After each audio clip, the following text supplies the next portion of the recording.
Mesdames et messieurs, veuillez accueillir le président des États-Unis, le président de la République du Rwanda et le président de la République démocratique du Congo.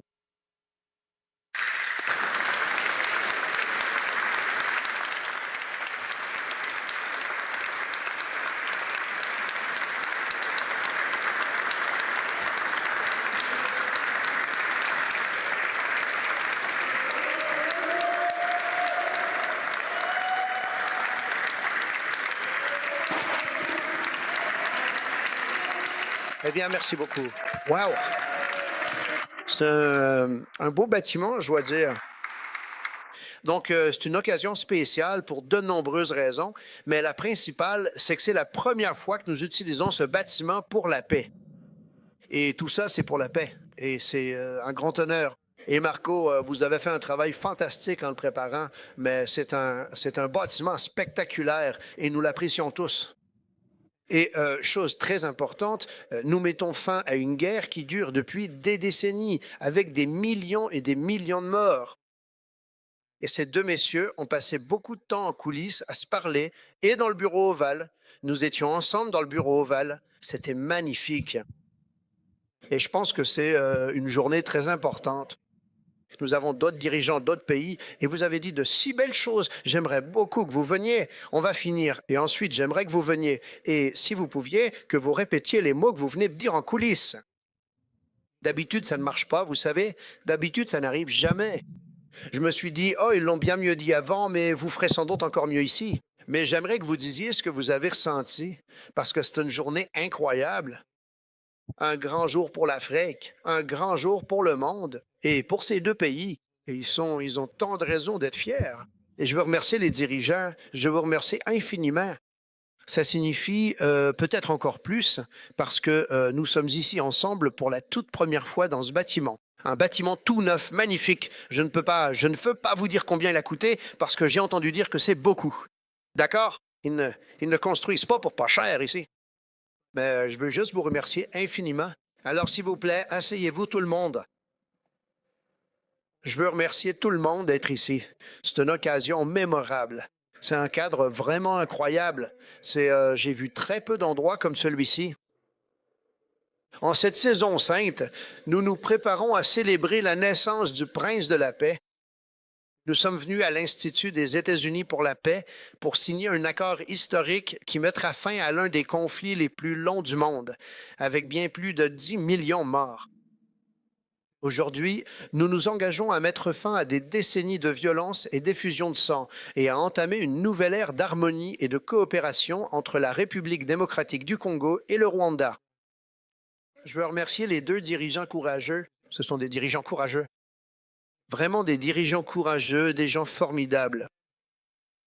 Le président Tshisekedi de la République démocratique du Congo et le président Kagame du Rwanda. Ce sont des gens extraordinaires et ils m'ont raconté des histoires incroyables. Vraiment fascinantes à bien des égards. Triste et belle, à la fois triste et belle. Et aujourd'hui, c'est ce qui rend tout ça magnifique. Je viens d'avoir des réunions vraiment fantastiques avec ces deux hommes et des représentants d'autres pays où nous avons discuté de l'importance de respecter ce nouvel accord. Un accord très détaillé et puissant. Je veux aussi remercier plusieurs invités étrangers et dignitaires présents pour célébrer ce magnifique événement, y compris le président de l'Angola. S'il vous plaît, levez-vous. C'est un plaisir de vous voir. Merci. Le président du Burundi. Merci beaucoup. C'est un plaisir de vous voir. Le président du Kenya. On a les Jeux olympiques ici. Vous savez, ils réussissent très bien aux Jeux olympiques, ces coureurs. Je ne sais pas ce que vous leur faites à ces coureurs, mais ils sont très bons. Je les observe depuis longtemps. Donc, les Jeux olympiques arrivent aux États-Unis, vous le savez. Merci beaucoup. Et vous viendrez en tant que notre invité. Merci. Et le président du Conseil des ministres du Togo. Merci. Merci beaucoup. Le vice-président de l'Ouganda. Merci. C'est une si belle couleur. Tous ces messieurs portent des costumes sombres. Et vous vous démarquez pour de nombreuses raisons. Magnifique. Les ministres des Affaires étrangères du Qatar. Merci. Merci beaucoup. Salut mon ami, un grand homme. Et les Émirats arabes unis. Merci. Merci. Les salutations, n'est-ce pas? Et le président de la Commission de l'Union africaine, qui a fait un travail fantastique, et merci pour toute votre aide. Nous apprécions toute votre aide. Un groupe de personnes exceptionnelles. Un merci tout particulier également au sénateur Marco Rubio. Marco, levez-vous, s'il vous plaît. Merci. Et merci d'avoir mis un certain nom sur ce bâtiment. Je suis arrivé, j'ai dit, waouh, c'est magnifique. Ça fait grand bruit hier soir.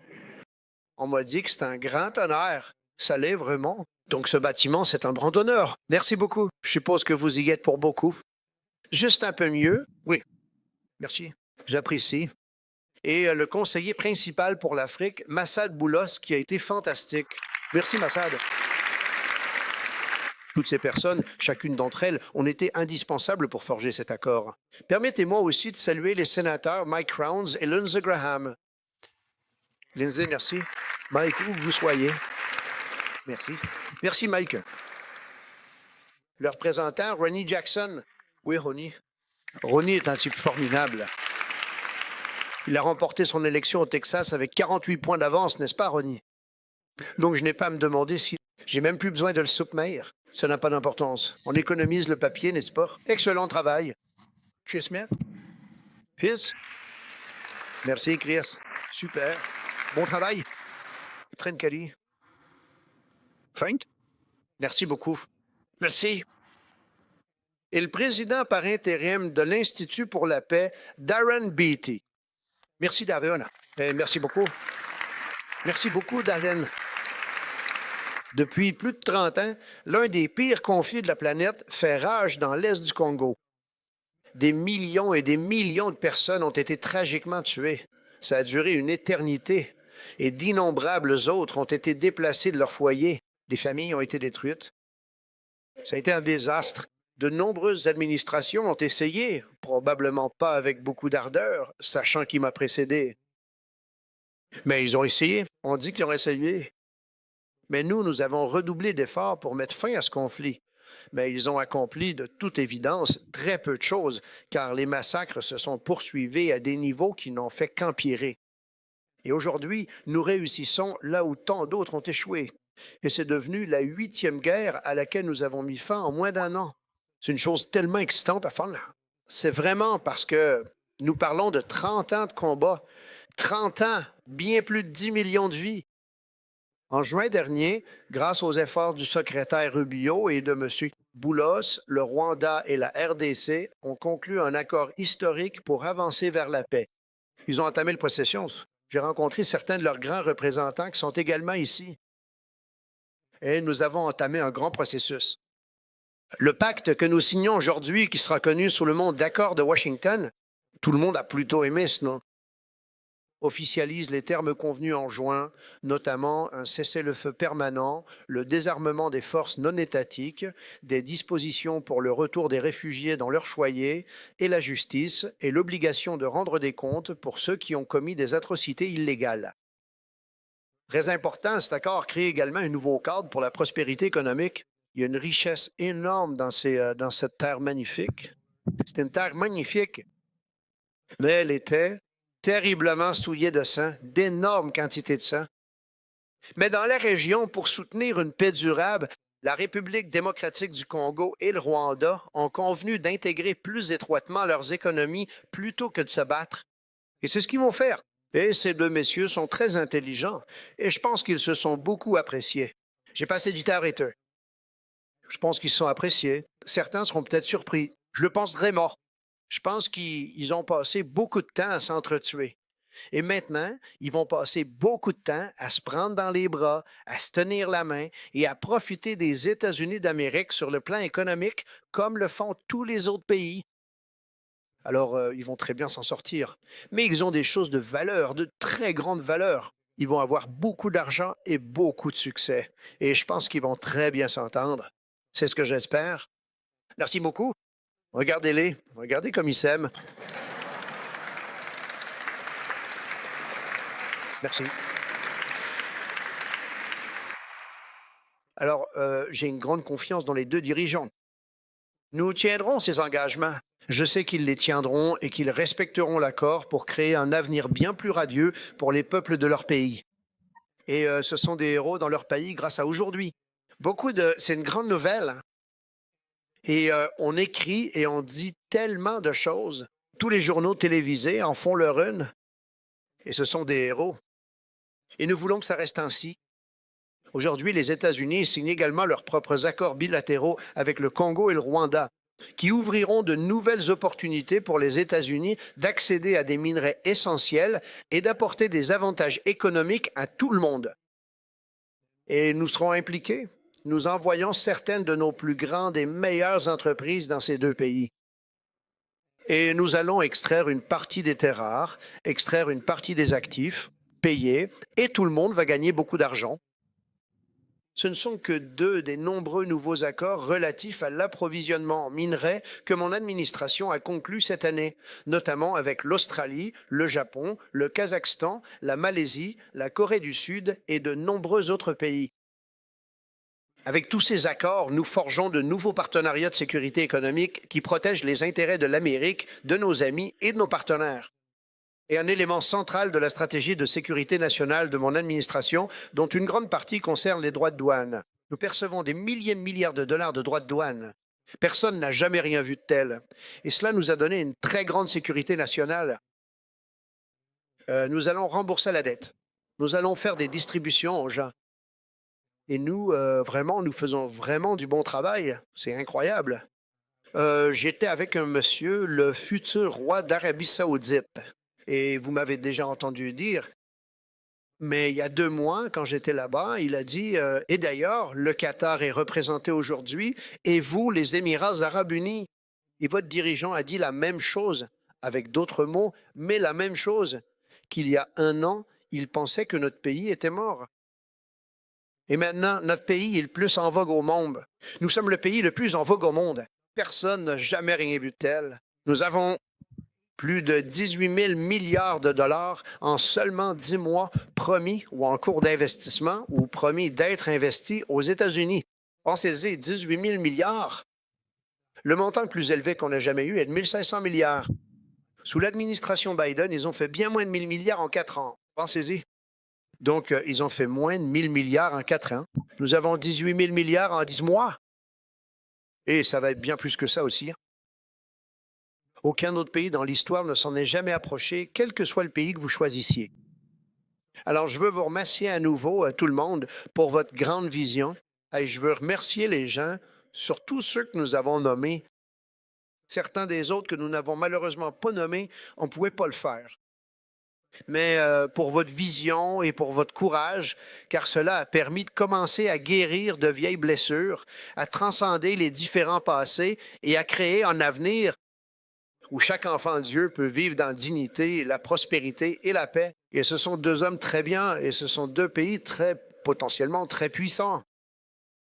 J'aimerais maintenant inviter le président Kagame à venir dire quelques mots. C'est le Rwanda. Et ensuite, si je peux me permettre, le président de la RDC qui fait vraiment un excellent travail. Ce sont 2 hommes qui font un excellent travail. Et encore une fois, ils sont si respectés pour ce qu'ils font aujourd'hui et la mission qu'ils ont vraiment, je pense, accomplie. Et nous verrons comment tout cela se passera. Mais je pense que ça va très bien se passer. Ils veulent passer à d'autres modes de vie pour leur peuple et leurs grands dirigeants. Merci beaucoup. S'il vous plaît, Monsieur le Président. Merci. Merci beaucoup.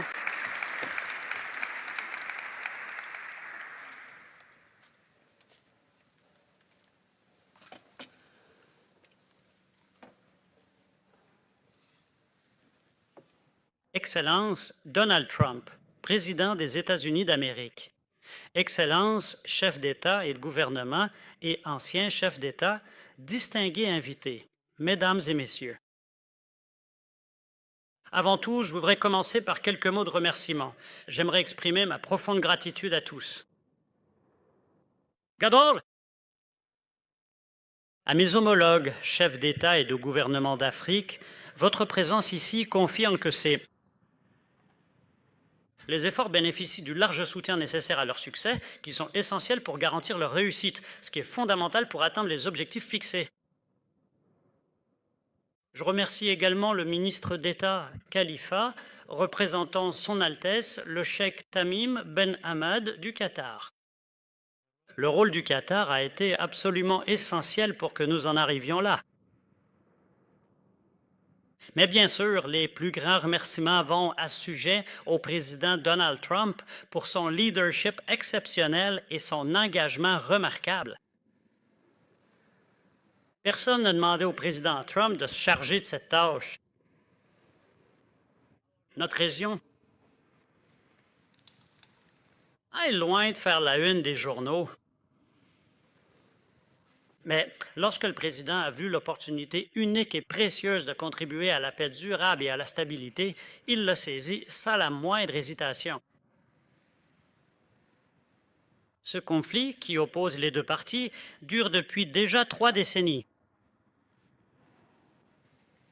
Nous avons assisté à de très nombreuses et différentes médiations. Il est fort, mais aucun n'a réussi à résoudre les problèmes de fond. Malgré plusieurs tentatives et initiatives menées au fil du temps par différents acteurs, aucune de ces démarches n'a permis de trouver une solution satisfaisante ou durable aux difficultés fondamentales qui persistent encore aujourd'hui.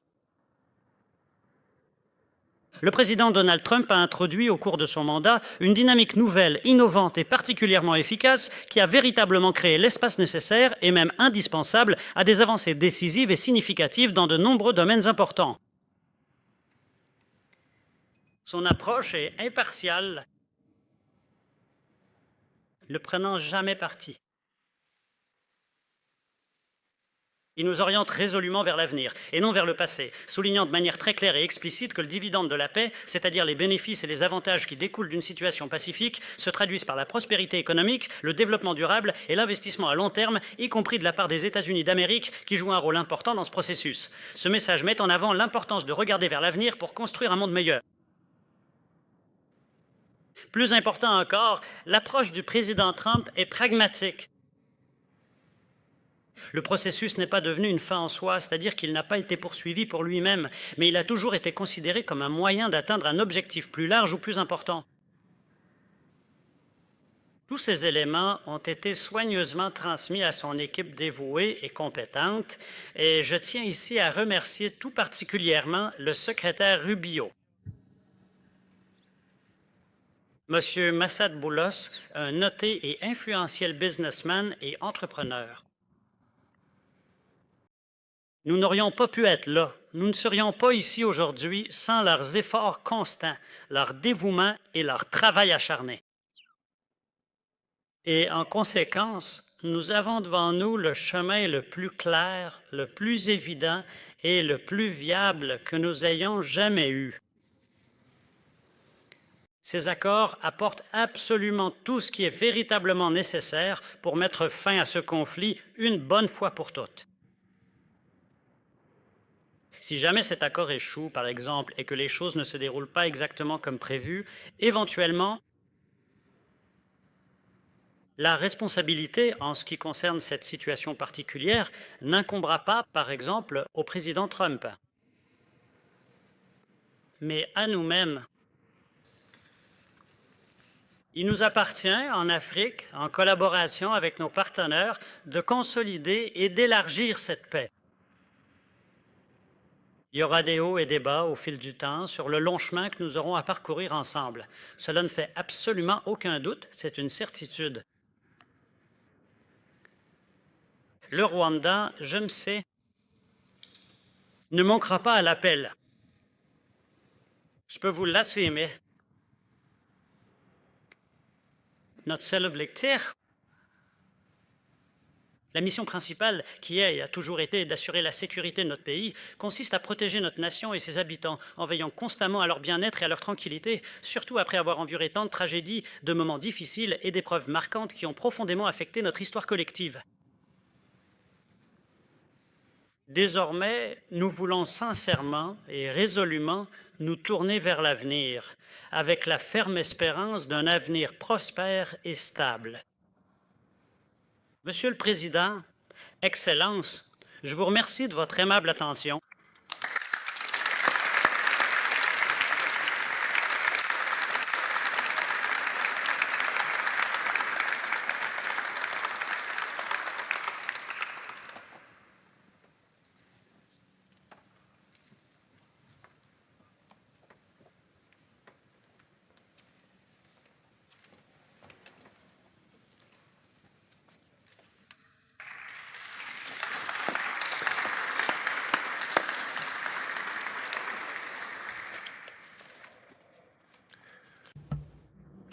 Monsieur le Président des États-Unis, Donald Trump, le chef de l'État américain, s'adresse à la nation. Mesdames et Messieurs, chers membres des délégations, distingués invités, alors que nous venons d'apposer nos signatures au bas de la déclaration conjointe consacrant les accords de Washington pour la paix et la prospérité, j'éprouve, au nom du peuple congolais, une profonde gratitude et un espoir certain. Tout d'abord, je voudrais exprimer solennellement nos profonds remerciements au président des États-Unis d'Amérique, M. Donald Trump. Je voudrais remercier son administration et également le peuple américain pour le rôle essentiel qu'ils ont joué dans le rapprochement entre la République démocratique du Congo et la République du Rwanda. À ces remerciements, j'associe Ekanois, tous nos partenaires régionaux et internationaux qui, grâce à leur engagement indéfectible, à leur implication sans faille et à leur soutien continu, ont constamment, par leur présence et leur collaboration active, contribué de manière significative, rendu possible ce moment critique sur le chemin de la paix. En tout premier lieu, nous avons le cheikh Yanim bin Ahmad Adani. Nous avons le président João Manuel Lorenzo Gonçalves, qui est le président de l'Angola et le président en exercice de l'Union africaine. Et nous avons également ici parmi nous l'ancien président de la République du Kenya, mon frère et cher ami, Uhuru Kenyatta, que je vois assis ici dans la salle aujourd'hui. Ces deux grands Africains, ces personnalités éminentes du continent africain, sont à l'origine. Ce sont eux qui ont initié, lancé et porté les processus de Luanda et de Nairobi. Et au-delà d'eux, je souhaite également exprimer ma profonde gratitude et remercier sincèrement tous les dirigeants africains, tous les chefs d'État et de gouvernement du continent, qui ont, d'une manière ou d'une autre, contribué, participé ou apporté leur soutien à ces efforts importants. À nous aider dans cette lutte. Et j'espère que nous sommes, oui, arrivés enfin, espérons-le sincèrement, au bout de ce parcours. Les accords de Washington ne sont pas un document de plus. Ils représentent un tournant. Ils rassemblent, dans une architecture cohérente, une déclaration de principe, un accord de paix, et également le cadre d'intégration économique régionale pour offrir aux peuples de la région une nouvelle perspective, un nouvel horizon, à savoir surmonter enfin le cycle de la violence, des déplacements forcés, de la méfiance, de la défiance, afin d'entamer une nouvelle ère d'amitié, de coopération et de prospérité. Partagée. Pour les parties concernées, la République démocratique du Congo prend l'engagement solennel de mettre en œuvre avec une sincérité totale toutes les obligations qui découlent de cet accord. Nous le ferons avec sérieux, avec rigueur et aussi avec le souci constant de la paix et de la sécurité de nos populations, de l'unité et de l'intégrité de notre territoire. Nous espérons sincèrement qu'avec le même sérieux, la République du Rwanda respectera également pleinement, dans toute son intégralité, la lettre et l'esprit des engagements pris ici à Washington. Nous tendons la main avec sincérité et détermination pour une coopération pacifique et durable, fondée sur le respect mutuel, la non-ingérence dans les affaires intérieures de chacun, la lutte commune et solidaire contre les groupes armés et l'engagement à promouvoir la stabilité et la sécurité pour tous. La fin de tout soutien aux forces négatives et le début d'une juste prospérité pour nos deux peuples. Je crois que ce jour marque le début d'un nouveau chemin, un chemin exigeant, oui, en effet, assez difficile, Mais c'est un chemin où la paix ne sera pas seulement un vœu, une aspiration, mais un tournant. La République démocratique du Congo jouera pleinement son rôle avec dignité, conscience et cohérence, et avec le soutien de nos partenaires. Nous resterons vigilants, attentifs, mais pas pessimistes. Nous serons lucides, mais résolument optimistes. Ces accords de Washington pour la paix et la prospérité doivent être pour nos peuples le symbole d'un engagement irréversible à tourner la page des confrontations et à ouvrir une nouvelle ère de coopération et de paix durable dans toute la région. Merci.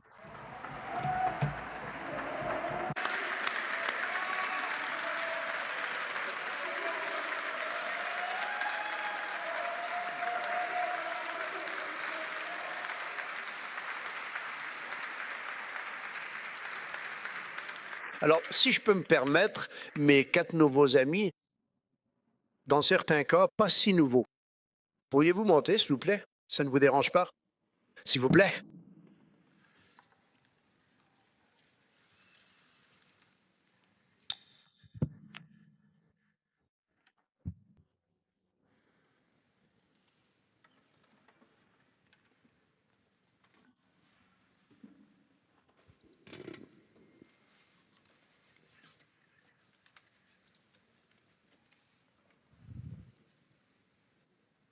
Monsieur le Président Donald Trump, président des États-Unis d'Amérique, chers invités distingués, hautes personnalités ici présentes, mesdames et messieurs les journalistes, je vous adresse à tous mes salutations les plus respectueuses et chaleureuses. Je voudrais, en ce moment solennel, souligner avec la plus grande insistance l'importance capitale et historique de cette cérémonie exceptionnelle qui se déroule ici, dans la capitale fédérale, à Washington, D.C. C'est un événement qui va enfin mettre un terme définitif à un conflit long, douloureux et complexe. Un conflit qui, comme cela a déjà été dit à plusieurs reprises, dure depuis plus de 3 décennies, soit plus de 30 années de tension, d'incertitude et d'attente. Ce ne sont pas exactement 30 ans, mais bien plus de 3 décennies, ce qui souligne la longueur et la difficulté de cette période. Nous sommes donc réunis aujourd'hui pour tourner ensemble une page importante de l'histoire. Un petit conflit familial entre frères, pays voisins et frères, qui auraient dû bien s'entendre, mais qui, pour des raisons d'ordre divers, se sont affrontés au fil des ans avec de lourdes conséquences, parfois dévastatrices et durables, tant pour les populations civiles, les familles, les enfants, les femmes et les hommes des deux pays, que pour leurs économies respectives qui ont été profondément affectées par ces conflits répétés et prolongés. La région des Grands Lacs, qui s'étend sur plusieurs pays et englobe de vastes territoires, est considérée comme l'une des régions les plus riches du monde, pas seulement de l'Afrique, en raison de ses ressources naturelles abondantes, de sa biodiversité exceptionnelle et de son importance stratégique sur le plan économique et géopolitique. Elle est extrêmement riche en ressources hydriques, en terres arables fertiles et productives, en vastes forêts luxuriantes, ainsi qu'en ressources minérales précieuses et variées qui se trouvent dans son sous-sol. Mais surtout, elle est riche de ses habitants, de la diversité, de la créativité et de la force de sa population, qui constitue un véritable atout pour le pays. Ces ressources naturelles et humaines font de cette région un endroit exceptionnel et unique, avec un très grand potentiel, un potentiel remarquable, pour développer de manière durable cette région d'Afrique qui peut catapulter le développement d'autres régions également sur notre continent. Le monde traverse aujourd'hui une crise énergétique et alimentaire, une situation difficile à l'échelle mondiale qui touche de nombreux pays et populations à travers la planète. Nous osons dire que l'Afrique, et en particulier cette région des Grands Lacs, a le potentiel, et je ne dis pas nécessairement de résoudre complètement, mais plutôt d'apporter une contribution significative, voire considérable, à la résolution de ces 2 grandes crises majeures, tant sur le plan alimentaire qu'énergétique, et cela non seulement pour notre continent africain, mais également pour l'ensemble du monde entier. En effet, il s'agit d'un enjeu global qui concerne toutes les nations. Le grand barrage d'Inga, qui restait en sommeil et inutilisé depuis de très nombreuses années, représente un potentiel considérable et peut véritablement contribuer de manière significative à l'électrification progressive et durable du continent africain et, par conséquent, à son industrialisation future et à son développement économique global. L'industrialisation.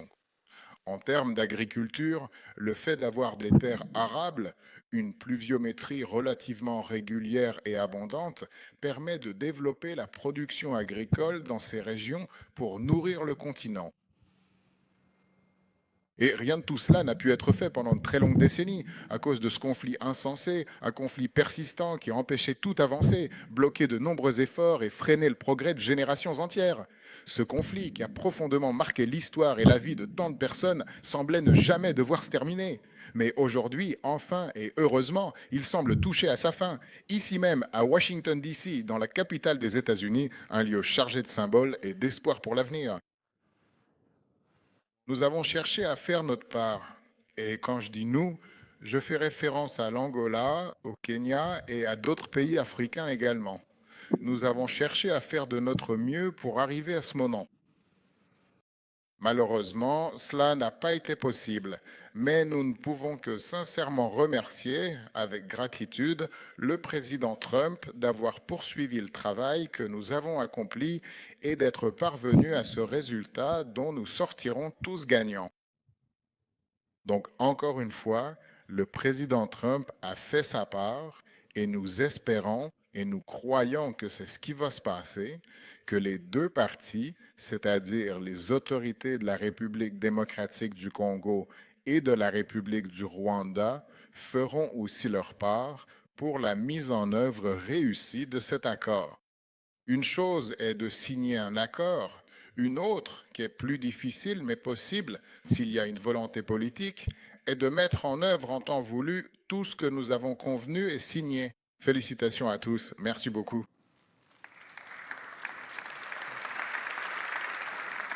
Votre Excellence, le Président des États-Unis, le Président Trump, chers invités et chers dignitaires présents ici et membres de la presse, je voudrais souligner l'importance de cette cérémonie qui se déroule à Washington, D.C., parce que cela a mis un terme à une guerre qui dure depuis plus de 3 décennies.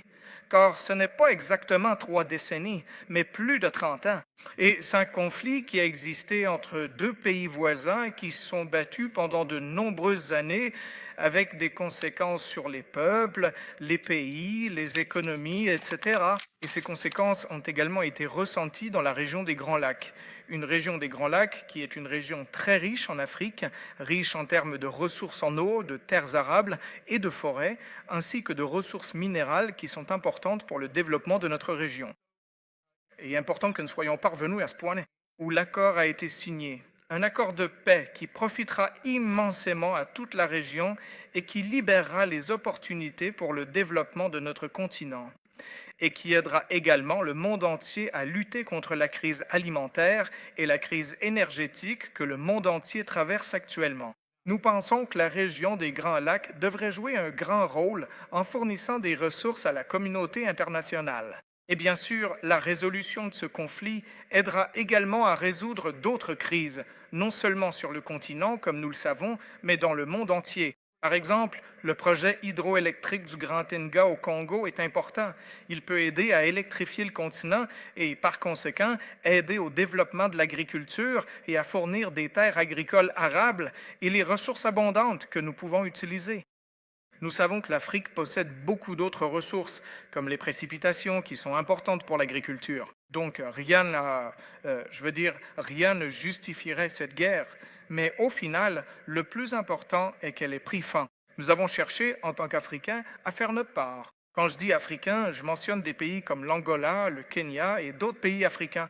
Mais malheureusement, nous n'y sommes pas parvenus. Mais nous voulons maintenant remercier le président Donald Trump pour avoir aidé à atteindre cette étape importante. Nous pensons qu'une fois de plus, nous devons le remercier pour ce qu'il a fait. Et la prochaine étape consiste maintenant à appeler les deux parties, c'est-à-dire la République démocratique du Congo et la République du Rwanda, à mettre en œuvre avec succès cet accord pour le bien de leur pays, de leur peuple, y compris notre continent africain. Merci beaucoup.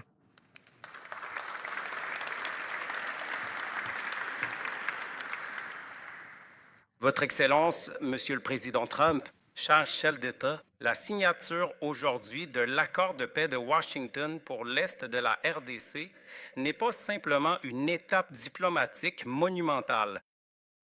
C'est un acte décisif pour mettre fin à un conflit dévastateur qui a meurtri la région pendant des décennies. Monsieur le Président, ce que vous avez accompli n'est pas seulement transformateur. C'est un acte lourd de conséquences et historique. Ce conflit a détruit des moyens de subsistance, déstabilisé notre région et menacé l'avenir de toute la région des Grands Lacs en Afrique. La réussite d'aujourd'hui est l'aboutissement d'un effort régional sans relâche, ancré dans le travail fondamental de la communauté d'Afrique de l'Est et de la SADC, et aujourd'hui, ce processus de Washington. Les processus coordonnés de Nairobi, Luanda et Washington ont créé la voie essentielle qui nous amène à ce moment charnière. Nous tenons à exprimer notre gratitude au président Tshisekedi et au président Kagame pour leur leadership tout au long de ce processus. Atteindre ce stade a été rendu possible par le pouvoir de rassemblement sans précédent et décisif des États-Unis et l'engagement résolu et ciblé du président Trump, en faveur de la paix mondiale. Votre clarté, Monsieur le Président, quant à l'objectif et votre capacité exceptionnelle à rallier les parties prenantes nous ont amenés à ce point. Nous exprimons donc notre profonde gratitude au président Trump, dont le leadership audacieux a été déterminant pour réaliser cette avancée. Notre présence ici, Monsieur le Président, en tant que dirigeants régionaux, témoigne de notre détermination collective. Nous n'épargnerons aucun effort pour garantir la pleine réalisation de cet accord, en mobilisant toutes les ressources et tous les partenaires pour garantir la paix et libérer l'immense promesse économique de la région. Le conflit prolongé sur notre continent continue de freiner l'Afrique. Notre part actuelle de 3% du commerce mondial est une preuve flagrante du retard que cette guerre nous a imposé. Une RDC orientale pacifique peut libérer l'une des plus grandes opportunités économiques de l'Afrique. Nos vastes ressources, les jeunes talents que nous avons, connectés par une infrastructure régionale et la zone de libre-échange continentale africaine, peuvent déclencher une transformation sans précédent. Une région des Grands Lacs pacifiques et intégrée accélérera l'innovation. Un gouvernement prévisible réduit les risques, un gouvernement prévisible harmonisé abaisse les coûts et des frontières ouvertes augmentent le commerce, attirant des industries à valeur ajoutée sur notre continent. Pendant trop longtemps, l'Afrique a exporté des matières premières pour ensuite importer des produits raffinés à un coût élevé. Notre cadre d'intégration économique régionale, Monsieur le Président, que vous avez évoqué ici, construira des chaînes de valeur dans les minéraux, l'industrie manufacturière et l'agrotransformation, créant des emplois et créant de la richesse. La région se trouve au seuil de nouvelle ère. La paix ouvrira des portes. L'intégration nous guidera. Le dynamisme du secteur privé nous propulsera vers l'avant. En conclusion, alors que nous célébrons les progrès en RDC, nous ne devons pas détourner le regard des autres crises. Je vous demande respectueusement, Monsieur le Président, dans votre quête pour la paix mondiale, de soutenir les efforts pour résoudre la catastrophe humanitaire au Soudan. Je vous remercie.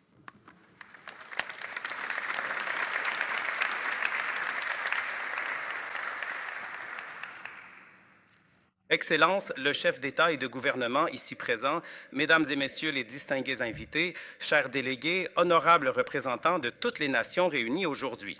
C'est avec une joie immense, profonde et sincère que j'ai l'honneur et le privilège de prendre la parole aujourd'hui devant vous tous afin d'exprimer, une fois de plus, ma joie et ma gratitude. Il y a, comme chacun le sait, un temps pour tout dans la vie. Il y a un temps pour détruire et il y a un temps pour bâtir. Il y a un temps pour le désespoir et il y a un temps pour l'espoir. Aujourd'hui, nous vivons un grand jour, un moment très important. Nous attendons de cet accord qu'il redonne véritablement espoir et confiance au peuple du Congo et de toute la sous-région. Je voudrais sincèrement féliciter tous ceux qui se sont impliqués activement pour que ce grand jour soit possible. Nous implorons Dieu, dans sa sagesse, de continuer à nous guider avec foi et persévérance, à guider les pas de toutes les personnes de bonne volonté qui s'impliqueront activement pour sa mise en œuvre. S'engager est une chose importante, mais mettre en œuvre concrètement en est une autre. C'est pourquoi je vous lance solennellement un appel à tous. Je vous invite, chacun et chacune d'entre vous, à apporter votre contribution pour mettre en œuvre effectivement cet accord. En ce qui nous concerne, cet accord sur l'intégration économique régionale est d'une grande importance, car il vise à renforcer les liens économiques et la coopération entre les pays concernés. Le Burundi et la République démocratique du Congo, également appelée RDC, jouent déjà un rôle central en tant que membre d'une communauté économique regroupant plusieurs pays de la région des Grands Lacs. Cette communauté favorise les échanges commerciaux, la collaboration régionale et le développement économique, tout en contribuant à la stabilité et à la prospérité de l'ensemble de la région. Le Burundi a un rôle majeur et essentiel à jouer pour mettre en œuvre de manière effective ces accords de coopération existants entre les trois États. Nous espérons qu'ensemble, nous pourrons instaurer une paix et une stabilité durables. Merci beaucoup.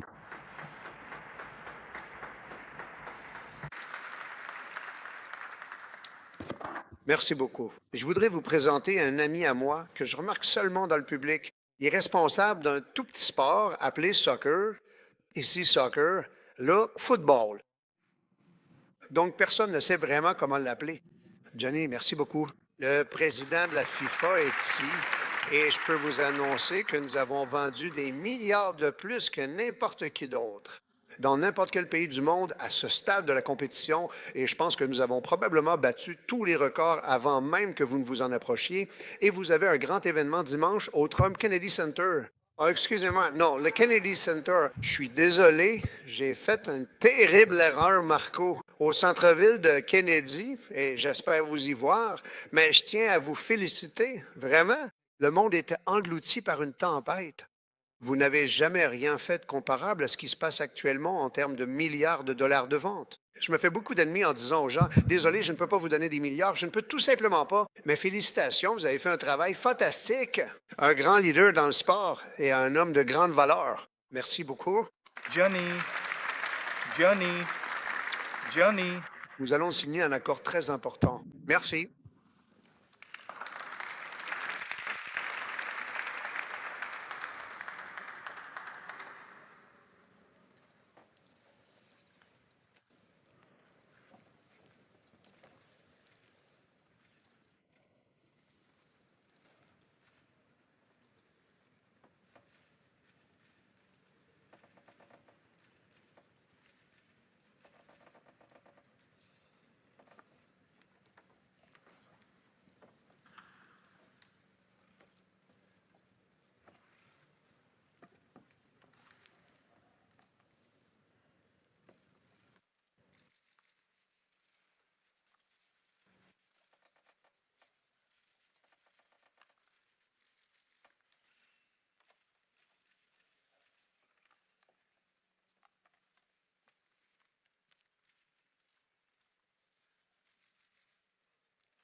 Merci beaucoup, mesdames et messieurs.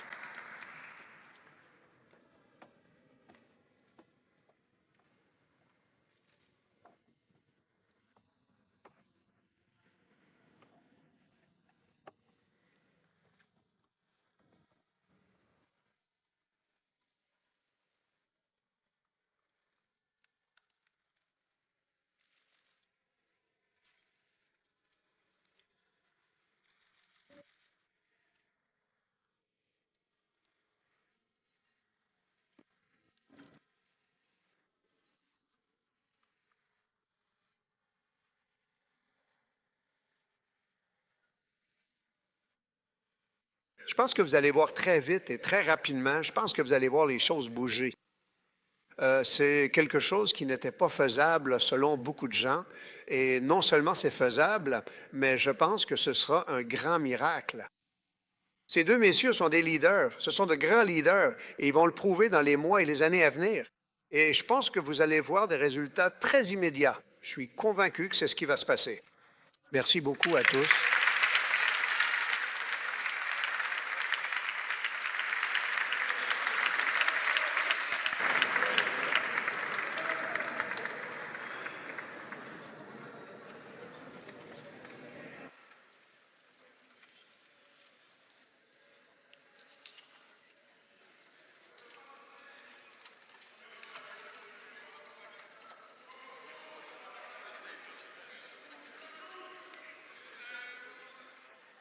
C'est important, ça leur plaît, les gens aiment ça.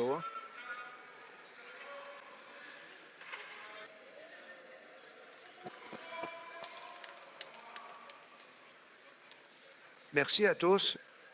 Merci, messieurs.